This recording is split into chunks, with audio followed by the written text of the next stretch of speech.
Salam sukacita, damai sejahtera buat kita semua. Senang kita bertemu kembali di CK7, program Bible Study yang selalu memberkati kita, saudara.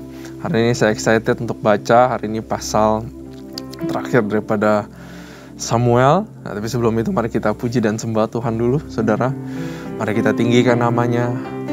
Mari kita ucapkan sesuatu yang baik buat Tuhan kita. Oradabasi kita bayar. Oradabasi kita bayar. Oradabasi kita bayar.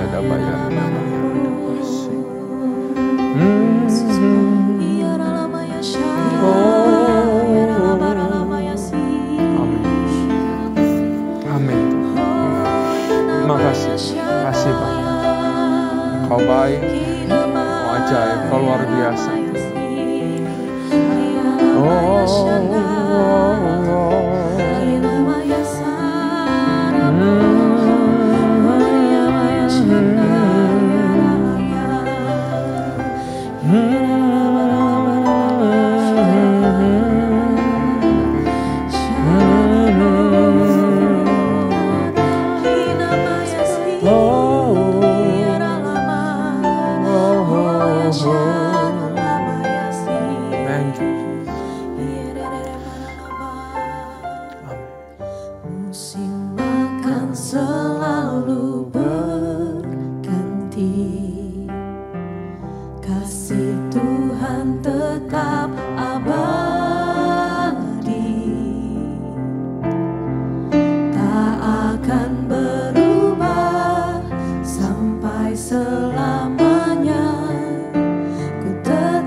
Karena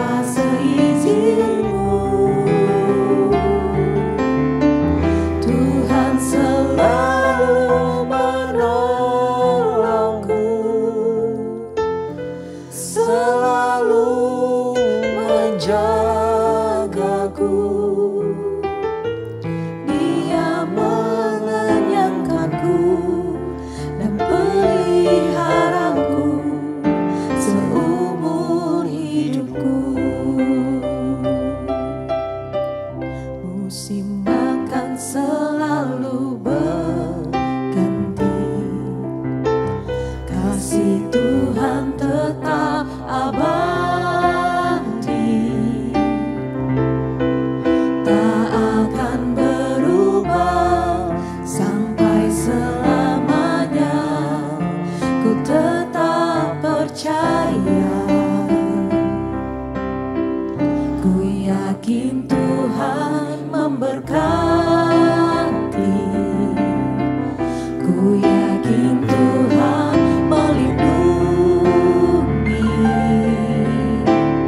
Oralaya rada basi, orada baya rada basi, oralaya rada baya rada basi. Thank you, Lord.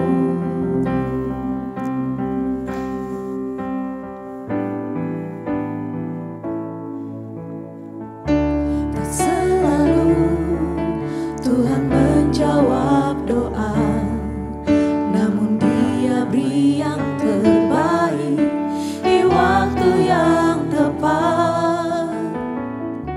Izinkanlah Tuhan untuk bekerja, yang mustahil menjadi mungkin oleh karena percaya.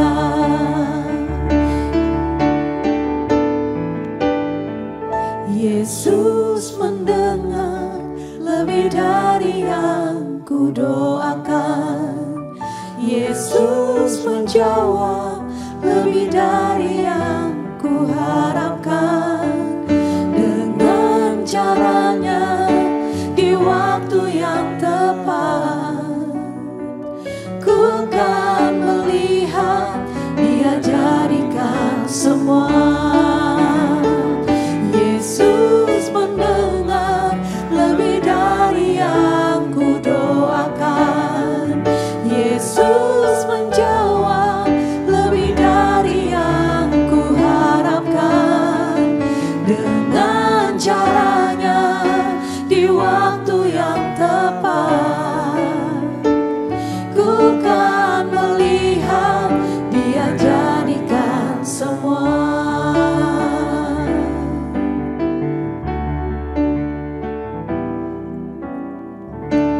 Selalu Tuhan menjawab doa, namun Dia beri yang terbaik di waktu yang tepat. Izinkanlah Tuhan untuk bekerja, yang mustahil menjadi mungkin oleh karena percaya.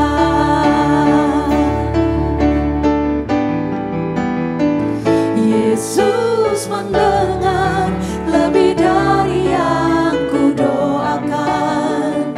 Yesus menjawab lebih dari yang kuharapkan.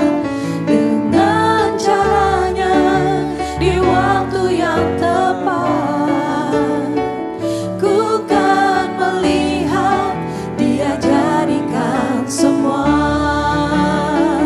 Yesus mendengar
Engkau Tuhan yang berjanji.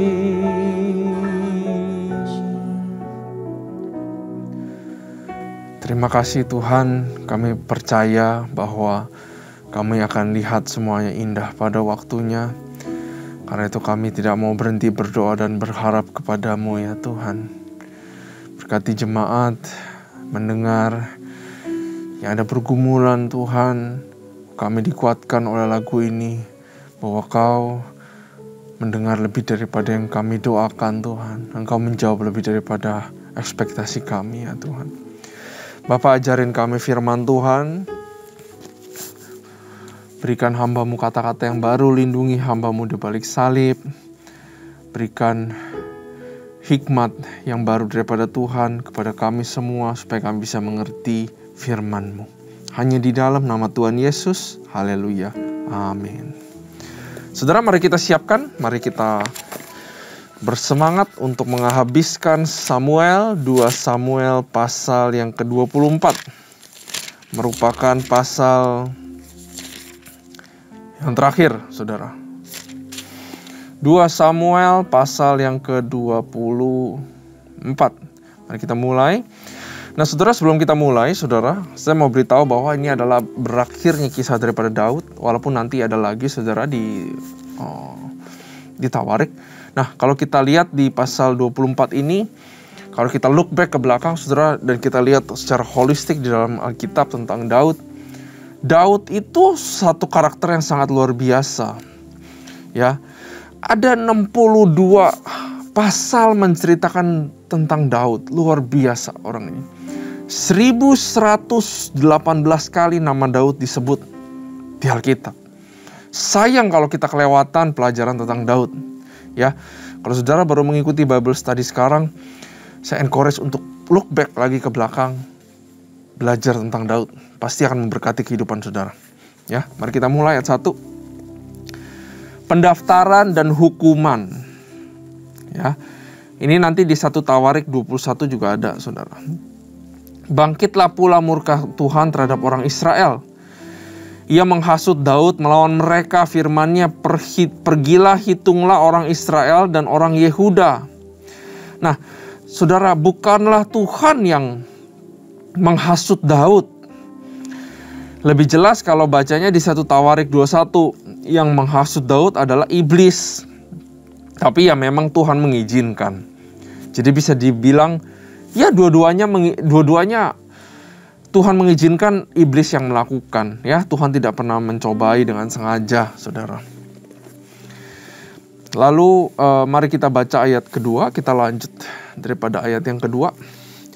Lalu berkatalah raja kepada Yoab dan para panglima tentara yang bersama-sama dengan dia, jelajahilah segenap suku Israel dari Dan sampai Beersheba. Adakanlah pendaftaran di antara rakyat supaya aku tahu jumlah mereka.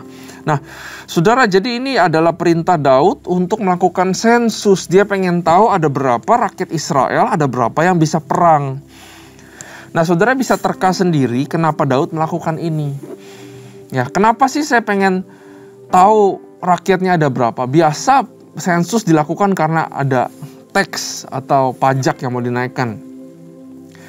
Nah, tapi nanti kita baca akan kelihatan bahwa maksud Daud adalah dia pengen tahu. Ada 2 hal mungkin, memang gak tertulis secara spesifik, tapi ada 2 hal yang kemungkinan Daud pengen tahu dan itu gak berkenan di hadapan Allah, yaitu dia pengen tahu, lihat sekarang hasilnya, rakyat ada berapa. Ya, pencapaianku nomor 1. Yang kedua adalah ada berapa pasukan militer, rakyat yang bisa berperang, disitulah keamananku. Ya, jadi 2 hal ini yang ada kemungkinan A atau B, yang pasti tidak berkenan di hadapan Tuhan. Dan sensus itu di mata Tuhan nggak selalu benar. Karena di di Keluaran 30 ayat 12 ada firman-Nya tertulis seperti ini, pada waktu diadakan sensus bangsa Israel, setiap orang laki-laki harus membayar kepadaku uang tebusan untuk dirinya supaya ia tidak kena bencana waktu sensus itu diadakan. Jadi dari dulu bahwa dari culture-nya yang memang disertai oleh perintah Tuhan, bahwa sensus itu dilakukan, penghitungan itu hanya boleh dilakukan terhadap sesuatu yang miliknya kita. Saya mau hitung kekayaan saya ada berapa? Sah. Tapi bangsa Israel ada miliknya Tuhan dan bukan miliknya Daud. Di situ adalah titik di mana adanya konflik dengan Tuhan. Ya. Nah, mari kita baca terus ayat 3. Lalu berkatalah Yoab kepada raja, Yoab udah mau memperingati Daud, kiranya Tuhan Allahmu menambahi rakyat 100 kali lipat daripada yang ada sekarang. Artinya pasti bertambah rakyatmu. Kamu tenang aja ya. Dan semoga mata Tuanku sendiri raja melihatnya. Tetapi mengapa Tuanku raja menghendaki hal ini? Yoab udah curiga nih, ada sesuatu gak benar dalam hati Daud. Tapi dia gak berani langsung direct. Tapi dia menguak yang di dalam hati Daud. Kenapa kamu melakukan hal ini? Nah, saat ditanya kenapa kan sebenarnya kita tahu ya. Itu dosa apa bukan gitu. Namun titah raja itu terpaksa diikuti oleh Yoab dan oleh para panglima tentara. Maka pergilah Yoab dan panglima-panglima tentara itu atas perintah raja untuk mengadakan pendaftaran di antara bangsa Israel. Mereka menyeberangi sungai Yordan lalu mulai dari Aroer dan dari kota yang terletak di tengah-tengah lembah ke arah Gad dan Yezer. Kemudian sampailah mereka di Gilead dan ke Kades di negeri orang Het. Selanjutnya sampailah mereka ke Dan dan dari Dan mengambil jurusan Sidon. Kemudian sampailah mereka ke tempat yang berkubu, Tirus dan ke segala kota orang Hewi dan orang Kanaan. Akhirnya tibalah mereka di bagian selatan Yehuda di Beersheba. Kalau para teologian bilang ini sensus hampir 1 tahun, saudara. Make sense. Ayat 8, setelah mereka menjelajah seluruh bangsa itu, sampailah mereka ke Yerusalem setelah lewat 9 bulan dan 20 hari. Ya, 9 bulan 20 hari, hampir 1 tahun. Lalu Yoab memberitahukan kepada raja hasil pendaftaran rakyat. Orang Israel ada 800.000 orang perangnya yang dapat memegang pedang dan orang Yehuda ada 500.000. Jangan kaget nanti kalau saudara lihat di 1 Tawarik 21 jumlahnya agak sedikit berbeda. Ya, tapi bukan itu hal yang harusnya kita perdebatkan. Bayangkan punya 9 bulan di mana sebenarnya Daud bisa bertobat. Tapi terus aja dia lakukan. Ayat 10, tetapi berdebar-debarlah hati Daud. Nah, ini spesial. Tetapi berdebar-debarlah hati Daud. Setelah ia menghitung rakyat, lalu berkatalah Daud kepada Tuhan, aku telah sangat berdosa karena melakukan hal ini. Maka sekarang Tuhan jauhkanlah kiranya kesalahan hamba-Mu sebagai perbuatanku itu sangat bodoh. Ya, jadi hati nuraninya berdebar-debar, saudara. Dan dia tahu dia telah melakukan kesalahan. Nanti kita akan bahas di terakhir. Kita lanjut dulu ke ayat 11. Setelah Daud bangun daripada waktu pagi, datanglah firman Tuhan kepada Nabi Gad, pelihat Daud. Demikian, pergilah, katakanlah kepada Daud, beginilah firman Tuhan, 3 perkara ku hadapkan kepadamu. Pilihlah salah satu daripadanya, maka kau akan melakukannya kepadamu. Jadi ada 3 perkara yang harus dialami karena kesalahan ini. Kemudian datanglah Gad kepada Daud, memberitahukan kepadanya dengan berkata kepadanya. Yang pertama nih saudara, akan datang menimpa engkau 3 tahun kelaparan di negerimu. Atau maukah engkau melarikan diri 3 bulan lamanya dari hadapan lawanmu sedang mereka itu mengejar engkau?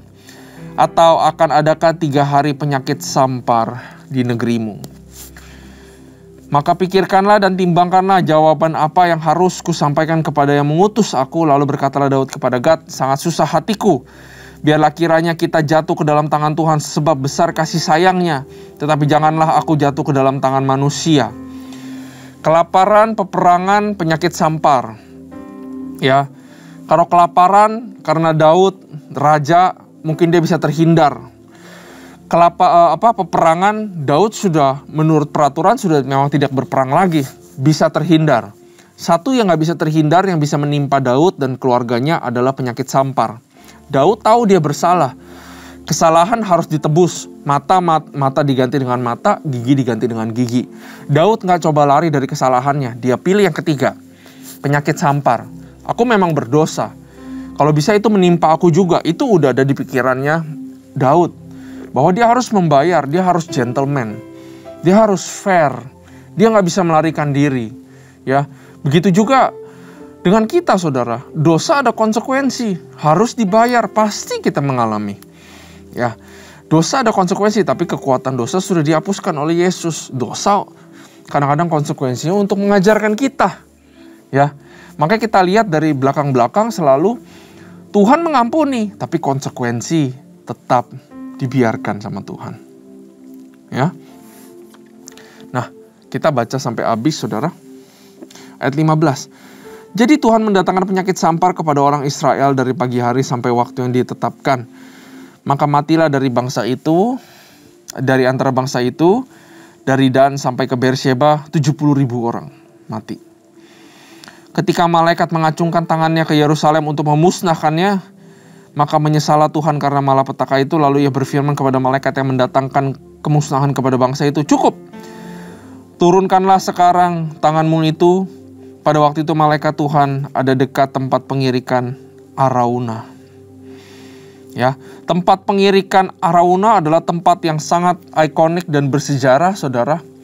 Tempat pengirikan Araunah itu terletak di sebuah perbukitan, pegunungan, saudara, yang dimana juga Abraham mempersembahkan Ishak di hills yang sama, dan juga tempat dimana Yesus disalibkan ada di hills yang sama. Abraham mempersembahkan Ishak, Yesus mempersembahkan tubuhnya, dan di Araunah ini juga di mana Tuhan nanti akan menyuruh Daud mempersembahkan suatu kurban yang akan menjadi sebuah shadow atau foretelling akan kedatangan Tuhan Yesus yang nanti akan mempersembahkan tubuhnya buat kita semua. Dan juga di tempat di tempat inilah nanti Bait Allah Salomo itu didirikan, saudara.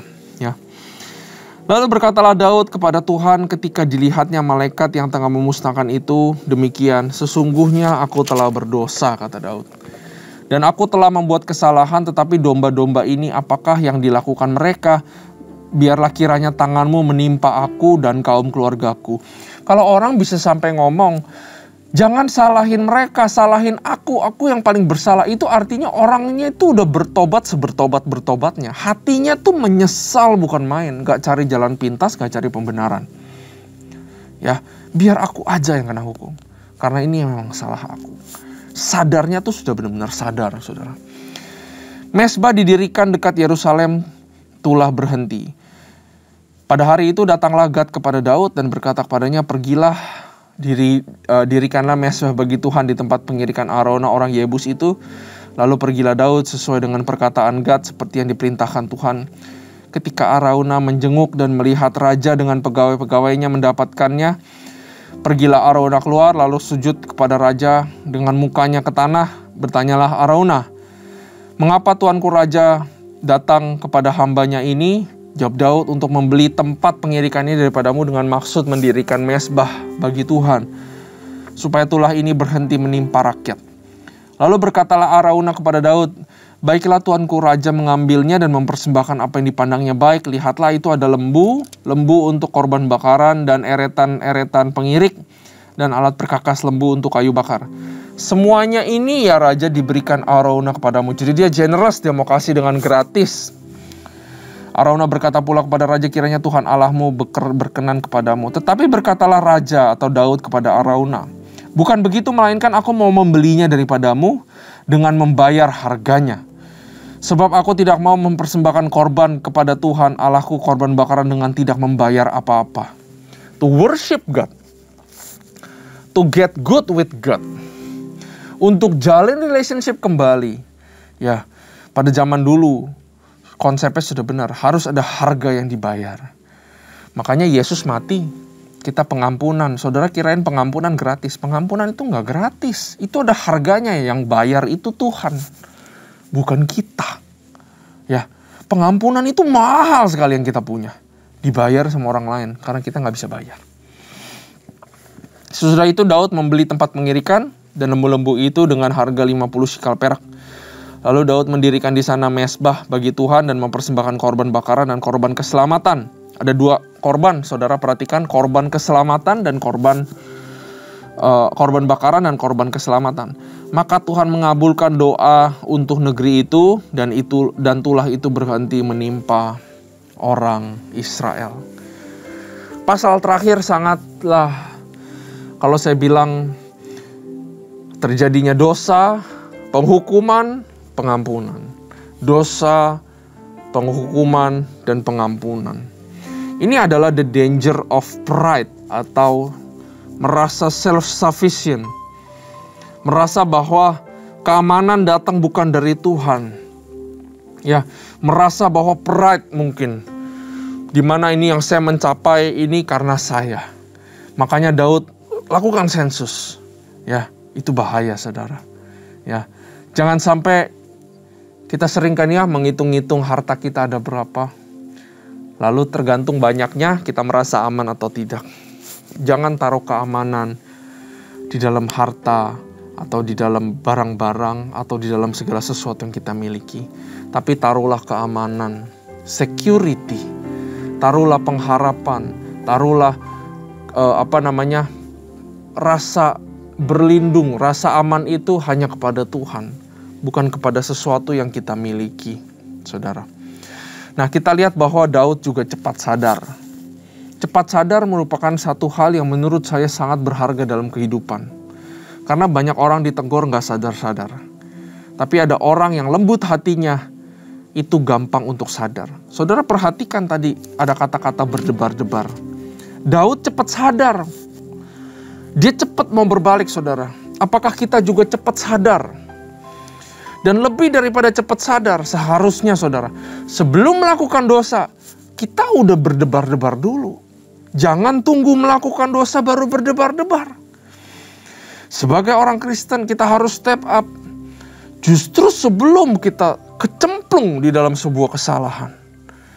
Perhatikan, pasti dalam hati kita ada yang ketuk-ketuk.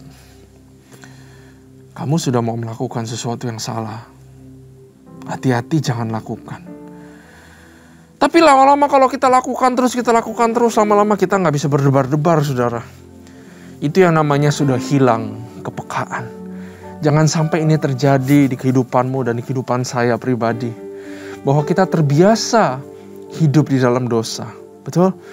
Kalau ruangan ini sekarang tiba-tiba gelap gulita, saudara.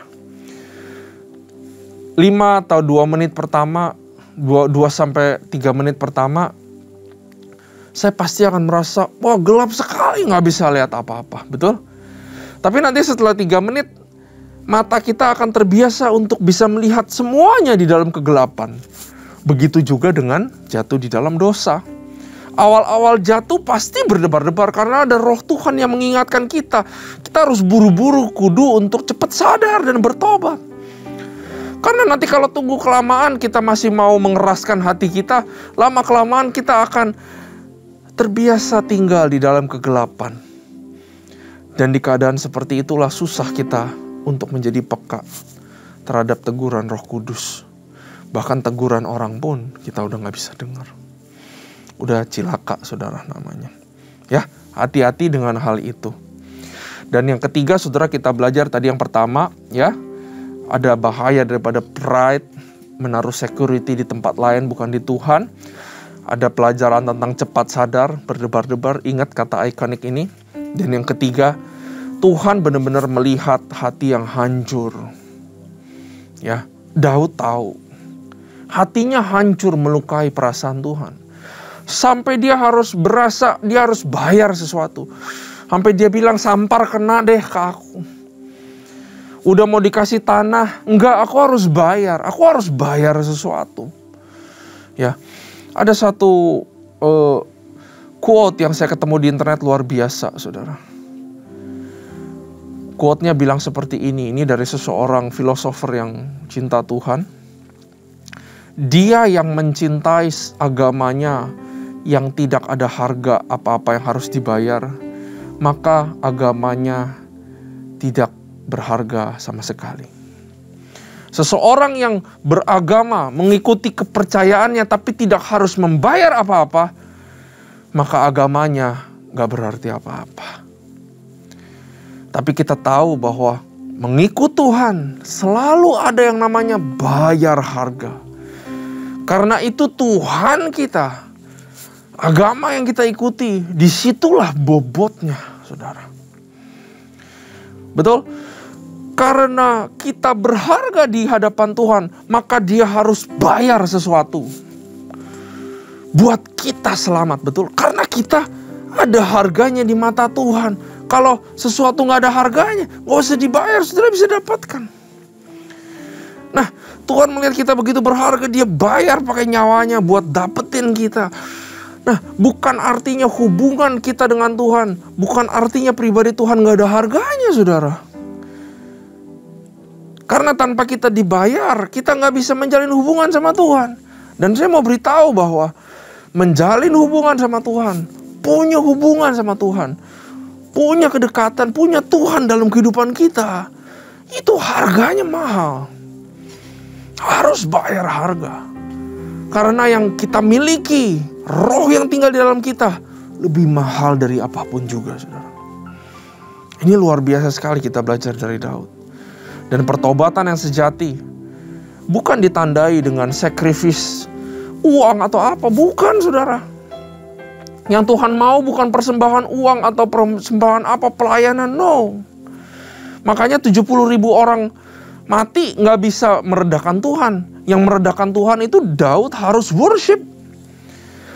Dan ada dua macam kan, ada korban bakaran dan korban peace.